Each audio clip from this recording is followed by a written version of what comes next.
But let's talk to David Spencer now, Head of Crime and Justice at the Policy Exchange, former Detective Chief Inspector, of course, because quite a few things have come up over the course of the last few days. One being the police's decision in Metropolitan Police land in London to no longer attend events which involve people with mental health issues. They're basically going to say, we're only going to go and see people and we're only going to attend situations if there is a life-threatening scenario going on. Of course, critics of that say, well, anything could be life-threatening, but in the end, you have to take a view. And a lot of people, I think, are on the side with the police on this because they say, look, they can't do everything. They can't be social workers and ambulance drivers and police officers at the same time.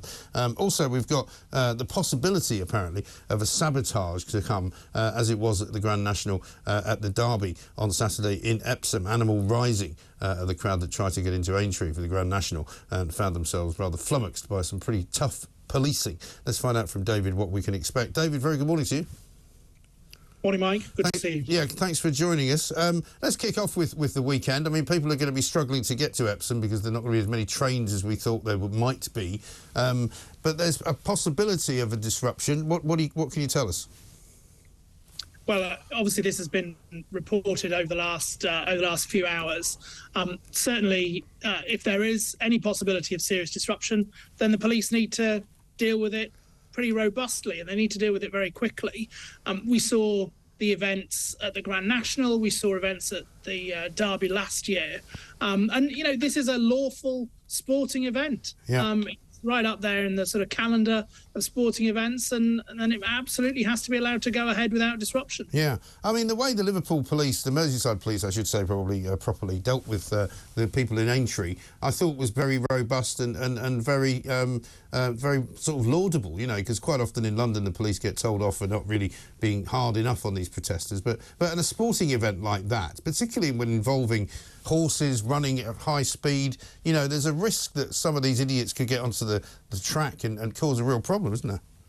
Yeah, I mean, there's a real risk to everyone involved here, whether it's the protesters, the public, the horses and those riding. It's an absolutely, you're absolutely right to say how much risk there is. It's a potential catastrophe. So I'm really pleased to see that the police are taking this seriously, and I'm sure that we'll see a similar sort of approach to the one that you described from Merseyside earlier in the year. Yes, and as far as the police in London are concerned, I mean, they seem to be taking a slightly more robust approach now to Just Stop Oil. You know, we saw them out this morning actually getting in the way of the London, the England cricket team bus going to Lord's, which was a bit unfortunate. And Johnny Bairstow actually put a picture out about it all. So I hope that they've managed to get to Lord's to play their Test match with Ireland today.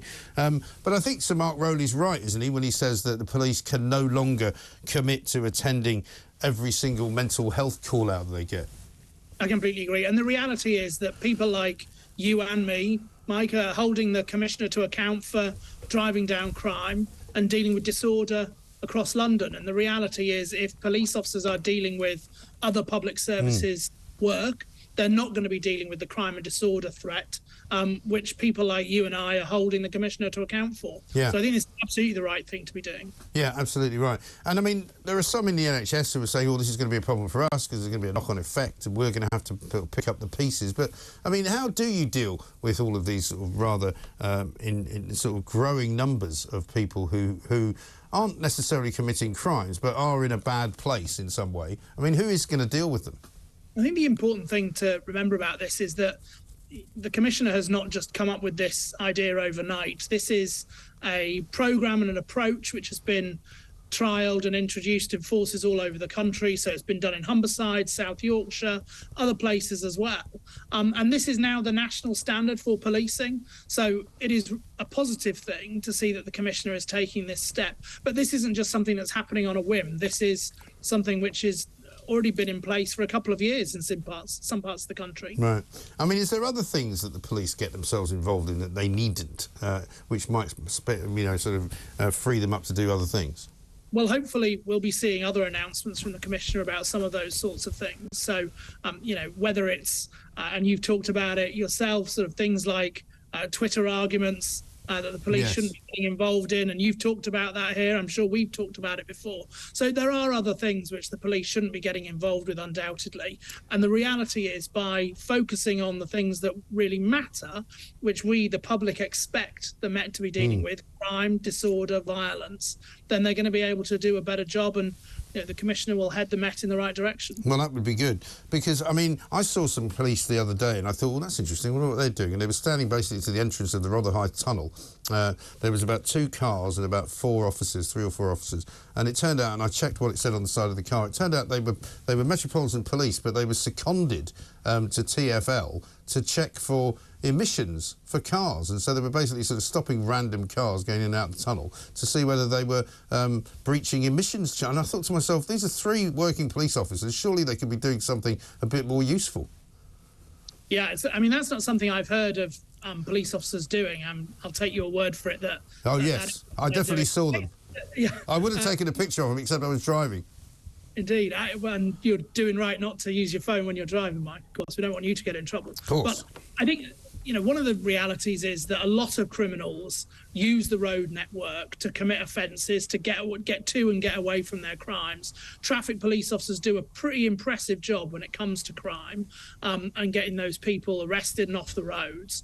And we're not just talking about people speeding, we're not just talking about people doing sort of emissions or that sort of stuff. We're talking about hardened criminals who use the road network to get about to commit crime.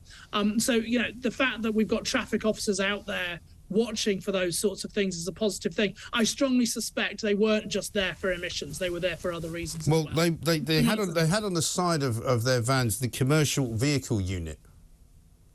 So it would seem to, and I looked up what the commercial vehicle unit does, and it's entirely attached to the TfL, and it's entirely attached to checking things like vans and cars with sort of commercial intent, if you like.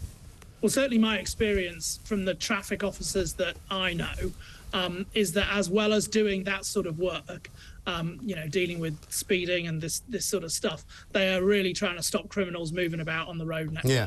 No, I'm sure that might be a byproduct. They're actually very proud that they don't just do speeding and traffic sort of enforcement, that they do crime work as well. Very proud of that, and rightly so. Yeah, no, absolutely. And I mean, I must admit, I also do see on a regular basis, because I do drive around quite a lot of cars being pulled over, which are obviously being searched by the police for nefarious, properties and maybe stolen goods and maybe drugs.